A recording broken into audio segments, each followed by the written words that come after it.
고난은 인생 레슨입니다. 고난은 인생 레슨입니다라는 제목으로 주의 말씀을 증거하겠습니다.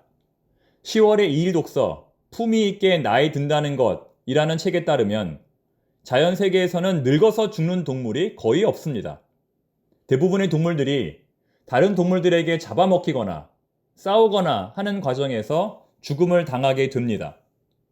다람쥐는 뱀에게 잡아먹혀 죽고, 너구리는 사자에게 잡아먹혀 죽고, 들쥐는 고양이에게 잡아먹혀 죽습니다. 인간은 사실상 자연계에서 최고의 포식자이기 때문에 다른 동물들에게 잡아먹혀 죽을 일은 거의 없습니다. 하지만 그 죽음에 못지않은 고난은 불가피합니다. 그러므로 고난을 받아들이는 자세는 인간에게 매우 중요합니다.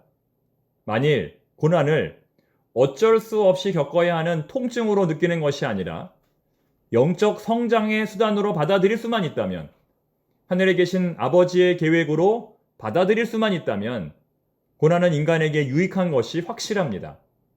고난과 성장을 같은 것으로 인식할 수만 있다면 우리는 고난이 오는 것을 두려워하지 않고 오히려 환영하게 될 것입니다. 오늘의 본문 11절과 12절 말씀은 그런 맥락에서 이해할 수 있습니다.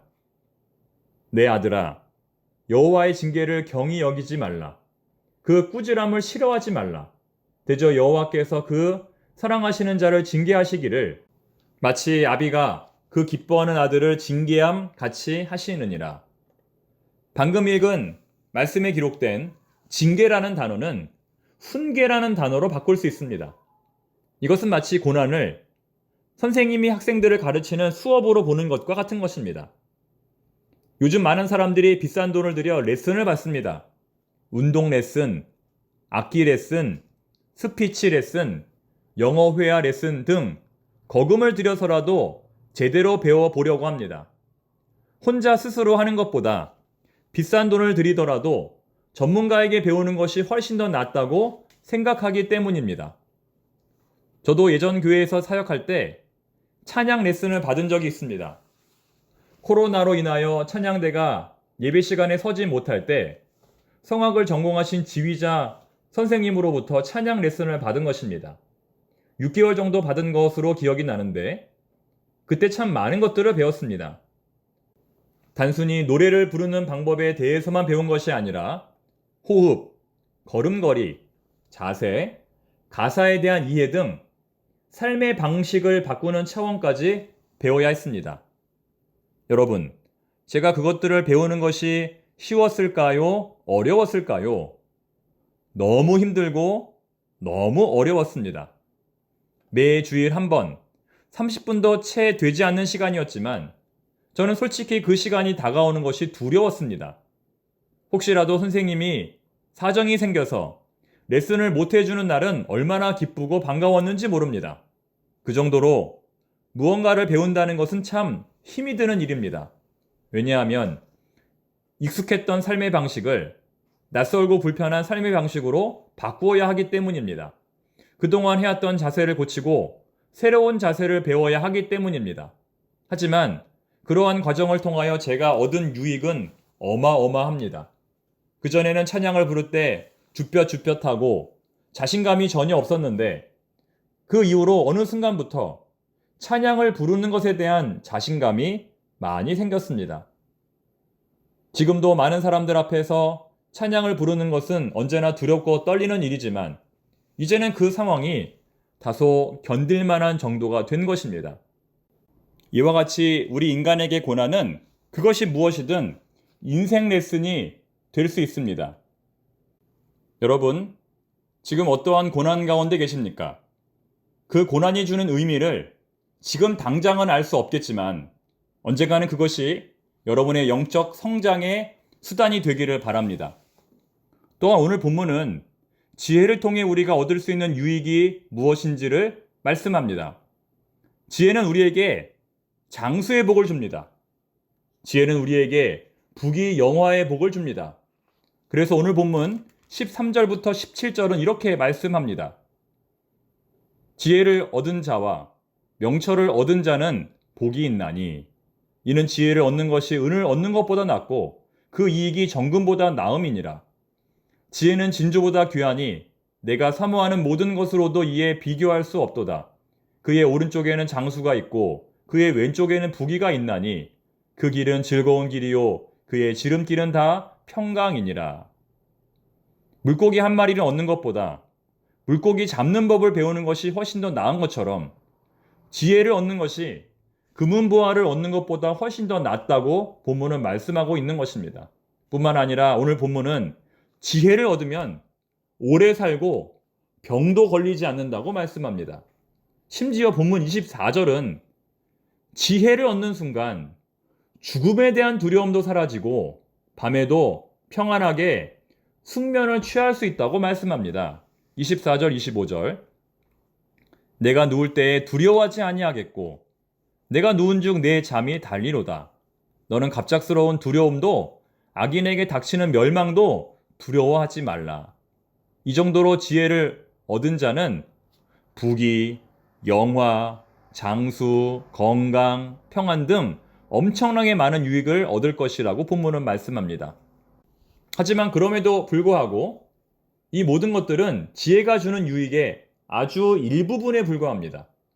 지혜가 주는 근본적인 복은 본문 19절, 20절에 나타나 있습니다. 19절, 20절 함께 읽어보겠습니다. 여호와께서는 지혜로 땅에 터를 놓으셨으며 명철로 하늘을 견고히 세우셨고 그의 지식으로 깊은 바다를 갈라지게 하셨으며 공중에서 이슬이 내리게 하셨느니라. 무슨 의미일까요? 본문은 지혜로 말미암아 천지를 창조하시고 지혜로 말미암아 천지를 운행하시는 하나님의 역사에 대해서 말씀하고 있습니다. 본래 지혜는 하나님의 창조와 보존의 수단이었다는 것입니다. 하나님은 이 지혜로 말미암아 땅에 터를 놓으셨고 하늘을 견고히 세우셨으며 깊은 바다를 갈라지게 하셨으며 생명의 물을 위로부터 아래로 공급하셨다는 것입니다. 이것은 단순히 지혜가 이 땅에서 인간이 누리는 유익의 차원을 넘어 온 우주 만물이 운행되는 원리임을 말하는 것입니다. 쉽게 말해 지혜가 없었다면 인간의 존재도 불가능하고 우주의 존재도 불가능했다는 것입니다. 지혜의 근원적인 속성에 대해서 말하고 있는 것입니다. 사실 우리는 아주 미시적인 관점으로, 아주 좁은 관점으로 고난을 바라볼 수밖에 없습니다. 내 코가 석자라는 말처럼 내 코에 묻은 콧물도 닦아내기가 쉽지 않고 내 손에 박힌 가시는 지금 나에게 임한 가장 큰 고난입니다. 하지만 우리가 성숙한 인간이 되기 위해서는 거시적인 관점으로 우리의 고난을 바라보아야 합니다. 이것은 마치 지금 심각한 가뭄으로 모든 사람들이 기근에 시달리고 있는데 나만 배부르다고 행복하다 말해서는 안 되는 것과 같은 것입니다. 지금 태풍이 불어 온 나라가 위기 가운데 있는데 나만 평안하다고 노래를 불러서는 안 되는 것과 같은 것입니다. 이처럼 우리는 고난을 객관적으로, 거시적으로 바라보는 것이 필요합니다. 특히 이유 없는 고난은 있지만 의미 없는 고난은 없다라는 말처럼 대부분의 고난은 원인과 결과를 분명하게 밝힐 수 없습니다. 왜 내가 지금 고난을 당하는지 그 이유를 설명할 수 없다는 것입니다. 예를 들면 내가 죄를 지었는데 내 자녀가 음주운전 차량에 교통사고가 났다면 이 두 사건 사이에는 아무런 인과관계가 없습니다. 내가 지난 주일 예배를 빼먹었는데 주중에 지갑을 잃어버렸다면 이 두 사건 사이에는 아무런 인과관계가 없습니다. 그런데 이것을 하나님의 심판으로 연결지으면 도리어 우리는 하나님에 대한 잘못된 믿음을 가질 위험에 빠집니다. 따라서 우리는 고난을 만났을 때 하나님께 왜라고 질문하기보다는 하나님께 어떻게 라고 질문하는 것이 더 좋습니다. 하나님, 왜 나에게 이런 고난이 임했습니까? 라고 묻기보다는 하나님, 이제 어떻게 해야 할까요? 라고 고난의 의미를 묻는 기도가 더 낫다는 것입니다. 가장 확실한 사실은 하나님의 사랑과 공의는 늘 변함이 없다는 것입니다. 천지와 만물을 창조하신 하나님께서는 지금도 우리를 다스리고 계십니다. 하나님은 언제나 공평과 은혜로 우리의 삶을 통치하고 계십니다. 이것이 우리의 믿음입니다. 그러므로 우리는 어디서 무슨 일을 만나든지 항상 하나님을 신뢰하며 살아가야 할 것입니다. 기도하겠습니다. 하나님 아버지, 온 우주와 만물을 다스리시는 하나님께서 오늘도 우리를 다스리고 계심을 확신합니다.